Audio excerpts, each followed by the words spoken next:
अस्सलाम welcome back to my channel. आज हम लोग बनाने लगे हैं फ्रूट चाट और मैं आपकी होस्ट हूँ खदीजा मुमताज। चलिए शुरू करते हैं। अब हम इसमें डालेंगे एप्पल्स,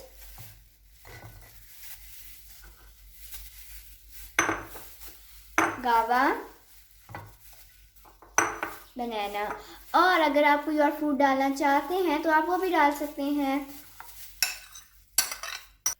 अब मैं इसके अंदर डालूंगी किशमिश। अगर आपके पास किशमिश नहीं है तो आप इसमें बादाम भी डाल सकते हैं। ग्राइंडेड शुगर मैं इसमें 3 स्पून डालूंगी और चाट मसाला आपने हस्बे जायका से डाल सकते हैं। अब हम इसको मिक्स कर लेते हैं। हमारा फ्रूट चाट अब रेडी हो चुका है। उम्मीद है आपको ये रेसिपी अच्छी लगी होगी। Like share and subscribe. अल्लाह हाफिज़, बाय।